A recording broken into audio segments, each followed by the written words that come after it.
नमस्कार and welcome to the very first episode of our podcast. हर institution की एक कहानी होती है, लेकिन उस कहानी का सबसे पावरफुल चैप्टर होता है द बिगनिंग।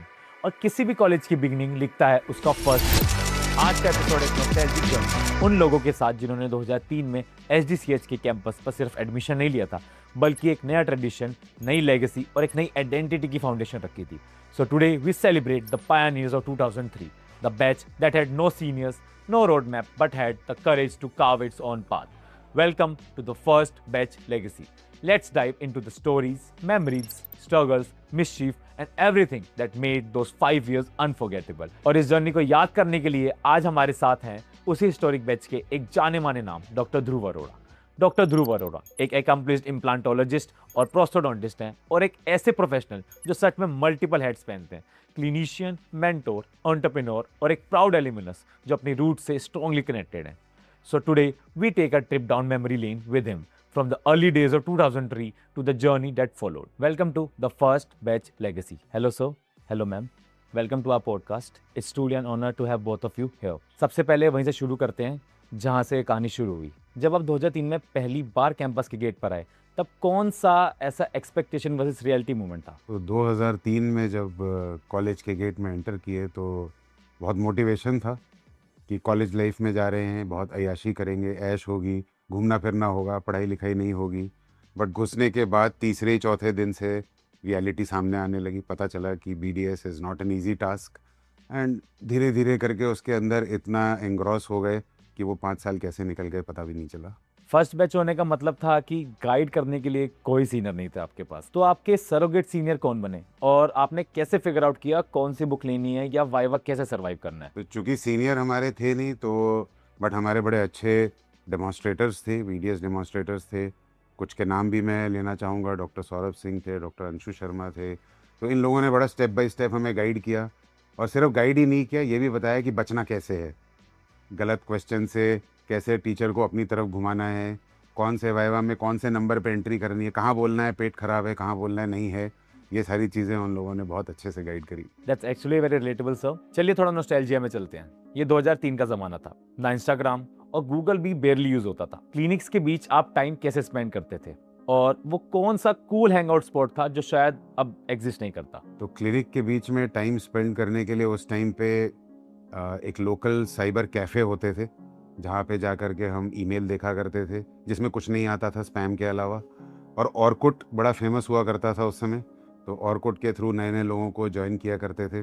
और रही बात हैंगआउट स्पॉट की, तो बिल्कुल हमारे कॉलेज से निकल के लेफ़्ट साइड में एक बड़ी छोटी सी चाय की टपरी हुआ करती थी और शाम को आपको 4 साढ़े 4 बजे वहाँ पे, मुझे लगता है हमारे बैच में टोटल 100 लोग थे, 70 लड़कियाँ और 30 लड़के। तो डिमांड भी थी हमारी थोड़ी, तो डिमांड की वजह से वहाँ आपको कम से कम 50-60 लोग चाय की लाइन में दिखेंगे बैठे हुए शाम को। क्योंकि आप फर्स्ट बैच थे तो सब कुछ लिटरली ट्रायल एंड एरर से सीखना पड़ा होगा। तो सबसे फनी या सबसे terrifying first time clinical blunder कौन सा था जो आपने विटनेस किया या खुद किया? अगर क्लिनिकल ब्लंडर की बात करें तो मैं आज लिस्ट शुरू करूँगा तो 3 दिन तक बोल सकता हूँ। लेकिन सबसे फ़नी ब्लंडर ये था कि क्योंकि हमारे पेशेंट्स बड़े कम हुआ करते थे, तो उस टाइम पे ओरल सर्जरी डिपार्टमेंट में एक 3rd ईयर स्टूडेंट एनेस्थीसिया देता था और दूसरा एक्सट्रैक्शन करता था। तो जिसे मैं ब्लंडर कह सकता हूँ कि हमारे पेशेंट बैठे, मेरे जो पार्टनर थे डॉक्टर बिजुन मेपानी, उन्होंने एनेस्थीसिया दिया लेफ़्ट साइड में और मैंने दांत निकाला राइट साइड का। पेशेंट चिल्ला रहा है दर्द में और मैं कह रहा हूँ अरे तुम्हें सुन किया हुआ है, दर्द क्यों हो रही है, दर्द क्यों हो रही है। बाद में पता चला कि ये तो लेफ़्ट का एनेस्थीसिया था और राइट ने उसका पूरी दर्द में दांत निकाल भी दिया और टाँके भी मार दिए। That's interesting sir. उस वक्त लोकल्स को आप कैसे कन्विंस करते थे कि एक यंग डेंटल स्टूडेंट उनके टीथ पर काम करे? हर कॉलेज में एक प्रोफेसर होता था जिससे सब थोड़ा डरते थे, आपके टाइम पर वो कौन थे? तो लोकल्स को कन्विंस करना तो बड़ा मुश्किल काम हुआ करता था, जिसमें हम जाके बड़ा उनके हाथ पैर जोड़ा करते थे कि अंकल अगर आप अब हमसे इलाज कराने ना आए तो हम यहाँ पे ही 10-15 साल रह जाएंगे, हमारी डिग्री पूरी नहीं होगी, तो हमारी मदद कर दीजिए। इस तरीके से बड़ा सपोर्टिव लोग थे वहाँ, क्योंकि अभी जो आप ऋषिकेश की वीरभद्र रोड देखते हो जो पूरी भरी हुई है, वो पूरी खाली हुआ करती थी, कुछ नहीं होता था उसमें। छोटे छोटे 2-4 स्पॉट्स में गाँव वाले रहते थे, तो उनके बीच में जाना, उठना, बैठना, बातचीत करना। और रही बात प्रोफेसर्स की, तो सबसे ज़्यादा डरावने प्रोफेसर हमारे ओरल सर्जरी भी हुआ करते थे, डॉक्टर विजय नौटियाल, जिनसे सभी लोग डरते थे। और प्रोस्टोडोंटिक्स में मैडम लीना तोमर होती थी, जो छोटी सी छोटी गलती भी माफ नहीं करती थी। और अगर आज पीछे मुड़कर देखते हैं तो लगता है वो सही थे या उसके पीछे कोई इंटरेस्टिंग स्टोरी है? आज अगर मैं पीछे जाऊं तो मैं ये कह सकता हूं कि डॉक्टर लीना तोमर, डॉक्टर विजय नौटियाल, डॉक्टर मुकेश ढांडा, इन लोगों से उस समय इतनी नफरत थी हमें कि हम इनको देखना भी नहीं चाहते थे। लेकिन आज अगर मैं पीछे जा कर के सोचता हूँ तो मुझे कभी भी ये लोग आज भी मिलते हैं तो हम सबसे पहले उनके पैर छूते हैं, क्योंकि जो उन्होंने उस समय बेस हमारा फाउंडेशन को स्ट्रॉन्ग किया वो आज तक हमारी हेल्प कर रहा है। और हर बैच में एक ऐसे प्रोफेसर भी होते हैं जो लाइफ लॉन्ग इम्पैक्ट छोड़कर जाते हैं। कौन थे जिसने आपको सबसे ज्यादा चैलेंज किया और आज भी उनसे सीखे हुए कौन से लेसन आपकी प्रैक्टिस को गाइड करते हैं? तो ऐसे में मैं 2 नाम जरूर लेना चाहूँगा। डॉक्टर चेतन चावला जो प्रोस्टोडोंटिक्स में थे और डॉक्टर संजीव सलारिया जो पेरियोडोंटिक्स में थे। इन्होंने हमेशा हमें थॉट प्रोवोकिंग क्वेश्चंस पूछे, हमेशा अलग तरीके से गाइड किया, पूछ के, ना कि बता के कि ऐसा है तो क्या करेगा, ऐसा है तो क्या करेगा। यहाँ तक कि इंस्ट्रूमेंट सही तरीके से पकड़ना डॉक्टर सलारिया ने अपने हाथ से सिखाया। आज मैं पूरी दुनिया में इम्प्लांट्स करता रहता हूँ और बीपी ब्लेड पकड़ना मुझे डॉक्टर सलारिया ने सिखाया कि इसको कैसे पकड़ के आगे काम किया जाता है। अब थोड़ा मसाला हो जाए। 2003 का बैच सबसे पहला बैच था, सबको पता है। तो 2003 के बैच का सबसे बड़ा रूल ब्रेक क्या था जिसने कॉलेज की हिस्ट्री का टोन सेट किया? जो सबसे बड़ा रूल ब्रेक हमने किया वो था हमारी इंटर्नशिप में, जिसमें कि पूरे 500 बच्चे कॉलेज के हमने गेट से लेकर के एडमिनिस्ट्रेटिव ब्लॉक तक बैठा दिए थे, क्योंकि हमें स्टाइपेंड नहीं मिल रहा था। तो इंटर्नशिप में चूँकि स्टाइपेंड नहीं मिल रहा था, उसके लिए जो बेचारा फर्स्ट ईयर का बच्चा था वो भी धूप गर्मी में बाहर बैठा था कि हमारे इंटर्न्स को पैसे मिलने शुरू। और मुझे देख करके भी बहुत गर्व है कि आज तक वो स्टाइपेंड कंटिन्यूअसली हमारे स्टूडेंट्स को, जूनियर्स को मिल रहा है। सबसे क्रिएटिव एक्सक्यूज या स्ट्रेटेजी क्या थी जो आपके बैच ने कभी लेक्चर या प्री क्लिनिकल से बचने के लिए यूज की हो? तो हमारे बैच में बड़ी यूनिटी हुआ करती थी। तो अगर एक बच्चे के भी खाने में थोड़ी बहुत कुछ गड़बड़ हो गई, कुछ कॉकरोच आ गया, कोई इंसेक्ट आ गया, तो हम 40-50 लोग तो इकट्ठे कॉलेज नहीं जाते थे। और बड़ा कॉमन था कि हफ्ते में एक बार तो ऐसा हो जाएगा कि 50 बच्चे लूज मोशन लेके बैठे, जिनमें से हमारा एक बैचमेट हुआ, डिसाइड कर लिया कि कल जब मैनेजमेंट आएगी तो उनको बोला जाएगा कि भाई लूज मोशन हो गई। वो ये भूल गया तो 49 बच्चों ने कहा लूज मोशन, कॉन्स्टिपेशन। तो फिर कैसे बचे आप लोग? तो बचे तो क्या, हमने कहा भाई इतनी तकलीफ हो रही है, खाना मेस का बड़ा खराब है, जबकि हमारी मेस का खाना बहुत अच्छा था, क्योंकि हम फर्स्ट बैच थे तो हमने कभी हॉस्टल एक्सपीरियंस नहीं किया था, ना कोई गाइड करने वाला था, जबकि खाना बहुत अच्छा था। लेकिन हमने कैसे तैसे करके छुट्टी का बहाना बना ही लिया। हॉस्टल लाइफ तो हमेशा से अनफॉरगेटेबल होती है। तो उन दिनों का सबसे मेमोरेबल मोमेंट, चाहे बेस्ट हो या चाहे एडवेंचरस हो, हमें ज़रूर बताएं। तो आपको शायद मालूम नहीं होगा, पहले कॉलेज के अंदर बॉयज़ हॉस्टल और गर्ल्स हॉस्टल आमने सामने हुआ करता था हमारे टाइम पे, और बीच में एक पार्क होता था। 9 बजे सारी कुंडियाँ बंद हो जाती थी रात को कि आप जा नहीं सकते। लेकिन हमने सीक्रेट पाथवेज बनाए हुए थे, क्योंकि हम डिमांड में थे, जैसा मैंने आपको बताया। तो रात को 9, साढ़े 9 के बाद 3 लड़के गार्ड करते थे और 2 लड़के अपनी लड़कियों से मिलने टाप के जाया गया करते थे। तो बड़ा एडवेंचरस होता था। पकड़े भी गए 1-2 बार, और जब जूनियर आ गए तो फिर थोड़ा और मुश्किल होने लगी इस मामले में, क्योंकि जूनियर जा करके इधर उधर बोला भी करते थे। लेकिन जब जूनियर आए होंगे तो डिमांड भी और ज़्यादा बढ़ गई होगी। हाँ, डिमांड भी बढ़ी, बिल्कुल, उसमें कोई दो राय नहीं।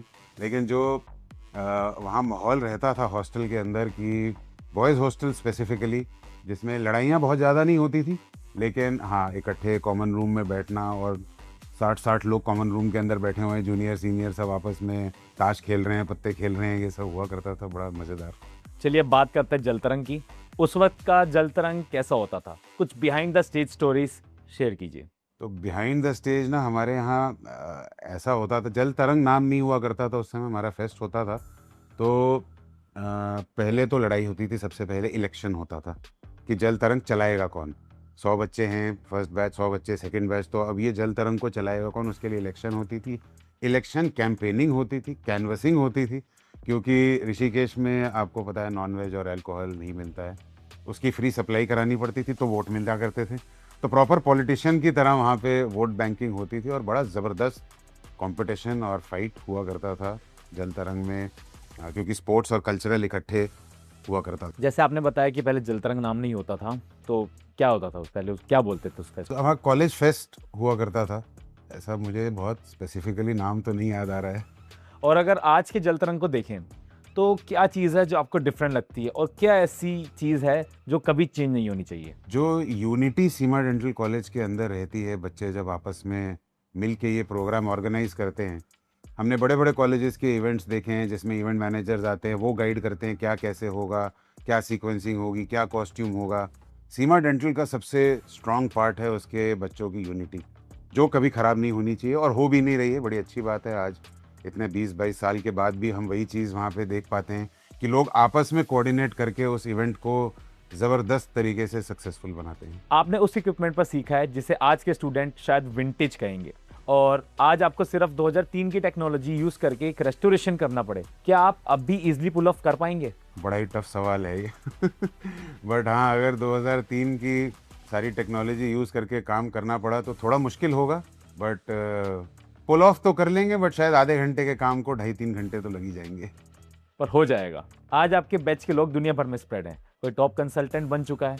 एक ग्रोइंग इंस्टीट्यूशन और क्लोज निट एनवायरनमेंट में पढ़ने से आपके कॉन्फिडेंस और रेजिलियंस कैसे शेप हुई? बड़ा अच्छा क्वेश्चन पूछा आपने। मैं तो ये कहना चाहूँगा कि हमारे बैच में चूँकि हम बड़े कम लोग थे और आज भी आप देखोगे तो हमारे बैच के अंदर हम आपस में बहुत चीज़ें क्लिनिकली प्रोफेशनली डिस्कस करते हैं। हमारे कुछ बैचमेट्स हैं जो यूएस यूके में शिफ्ट हो गए हैं, कुछ हैं जो प्राइवेट डेंटल प्रैक्टिस कर रहे हैं, कुछ कॉलेजेस के professor head of the departments हैं। तो भी हम आज एक दूसरे से बहुत कुछ सीखते रहते हैं। कभी बिजनेस रिलेटेड सीखते हैं, कभी प्रोफेशन रिलेटेड सीखते हैं, कभी पॉडकास्ट रिलेटेड सीखते हैं। तो ये सारी चीज़ें हम आपस में एक दूसरे से घुल मिल के सीखते हैं। और क्लोज नेट जो सीमा ने हमारे को सबको एक ग्रुप बनाया, उससे हम लोगों की ओवरऑल डेवलपमेंट मुझे लगता है कि बाई 100% बढ़ गई। जब आज बैच रीयूनियन होता है तो कौन सबसे ज्यादा चेंज हो गया और कौन मोस्ट लाइकली टू फेल से सीधा owning a chain of clinics तक पहुंच गया? तो ऐसे तो खैर सोच के होता ना। सबसे पहला नाम तो मेरा ही है, मोस्ट लाइकली टू फेल से लेकर के आगे बढ़ने तक बट मेरे अलावा डॉक्टर विवेक विज हैं जो अब यूएस में बहुत ही लीडिंग प्रैक्टिस करते हैं। 2-3 सेंटर्स हैं उनके। डॉक्टर विवेक गौरव है देहरादून में, उनके भी बड़े अच्छे ज़बरदस्त स्माइल जोन नाम से पूरा सेंटर है जिसमें एकेडमिक्स भी होती है और प्राइवेट प्रैक्टिस भी होती है। डॉक्टर अखिल मोंगा हैं, अब कनाडा में प्रैक्टिस कर रहे हैं। तो बड़ा अच्छा लगता है देख करके कि कुछ जो उस समय हम लोग बहुत top of the line students नहीं भी थे, लेकिन अब वो सब अपनी अपनी फील्ड में बहुत धुरंधर हैं। मैं भी एक इंटर्न हूँ 2021 बैच का, तो कोई एक ऐसा मैसेज जो आप हम सारे इंटर्न्स को देना चाहेंगे? मैसेज तो बेटा एक ही है हम सबके लिए, जो आप लोग इंटर्न सीमा डेंटल से निकल रहे हो। आपने एक बहुत अच्छी लाइफ 5 साल की लीड कर ली है। अब ज़रूरी है उस कनेक्ट को, उस प्रोफेशनलिज्म को बाइंड करके और ग्लोबली जा कर के अपना और अपने कॉलेज के नाम को बढ़ाना, उसको बनाना, और लोगों को ये पता चले कि सीमा डेंटल कॉलेज आज भी वही प्रोडक्ट्स रिलीज़ कर रहा है जो वो 2003 से करते आ रहे हैं। अब इतने सारे क्वेश्चंस हो ही गए हैं तो चलिए एक रैपिड फायर भी हो ही जाए। 2003 बैच को डिस्क्राइब करने के लिए एक वर्ड। अनब्रेकेबल। उन 5 सालों का सबसे बड़ा रिग्रेट। ज़्यादा अय्याशी ना करना। कौन सा सब्जेक्ट आप सीक्रेटली हेट करते थे लेकिन आज रोज यूज करते हैं? अनफॉर्चुनेटली प्रोस्टोडोंटिक्स। आज मैं दुनिया भर में प्रोस्टोडोंटिक्स के लिए ही जाना जाता हूँ। अगर आप 2003 वाले खुद को कॉलेज गेट पर खड़े हुए मिले तो एक ऐसी कौन सी एडवाइस देना चाहेंगे? सिर्फ पढ़ो मत, सब कुछ करो और पढ़ाई को एक पार्ट ऑफ द गेम लेकर के चलो। Hi ma'am. Hello ma'am, sir के बारे में कोई ऐसी क्वालिटी जो आपको बहुत पसंद हो? सर की तो ऐसे बहुत सारी क्वालिटीज़ हैं, बट आई विल से कि परसिस्टेंट है, बहुत रुकते नहीं हैं। कोई भी काम या कोई भी टास्क या कोई भी प्रोजेक्ट उठाते हैं तो ही मेक श्योर कि वो ख़त्म करे, फिनिश करे, उसके बाद ही उठेंगे। वो लड़ाई हो या काम हो, वो ख़त्म करके ही उठते हैं। अच्छा, स्टार्टिंग से ही लड़ाई हुई? ठीक। और अगर आपको सर को 2 से 3 वर्ड्स में डिस्क्राइब करना हो तो आप कैसे करेंगे? 2 से 3 वर्ड्स में डिस्क्राइब करना हो तो first of all he is very hard working. बहुत मेहनत करते हैं पर्सनल लाइफ में भी, प्रोफेशनल लाइफ में भी। दूसरा, कमिटेड हैं, किसी भी चीज़ को आधा अधूरा नहीं छोड़ते हैं। एंड फाइनली ऐसा दिखता नहीं है बिकॉज प्रोफेशनली बहुत बड़े फिगर हैं, बट सारी जो भी डिसीजंस वो लेते हैं सब में एक इमोशनल फैक्टर भी होता है, थोड़ा इमोशनल भी है। Sir, ma'am, thank you so much आज यहाँ आने के लिए और अपना वैल्यूएबल टाइम देने के लिए। आपसे बात करके ऑनेस्टली बहुत कुछ सीखने को मिला, और जो आपने अपनी जर्नी और एक्सपीरियंस शेयर किए हैं वो डेफिनेटली हम सब स्टूडेंट्स के लिए काफ़ी इंस्पायरिंग रहेंगे। It's truly means a lot to have both of you here. It was an absolute pleasure hosting you. Thank you, because आपने ये डिस्कशन किया तो आज मैं वापस 2003 में पहुंच गया हूँ। Thank you sir. Thank you ma'am. अगर आपको ये कन्वर्सेशन पसंद आई तो इसे अपने दोस्तों के साथ शेयर करें और इस चैनल को सब्सक्राइब करें ताकि आप ऐसे इंसाइटफुल एपिसोड्स मिस ना कर पाए। अब आपकी बारी है अपने व्यूज कमेंट सेक्शन में शेयर करने की और बताने की कि आज की वीडियो में सबसे बेस्ट पार्ट आपको क्या लगा। और हाँ, मैं नए गेस्ट के लिए प्लान कर रहा हूं, तो मुझे नीचे कमेंट सेक्शन में बताएं कि नेक्स्ट किस एलुमनाई को बुलाना चाहिए। Thank you.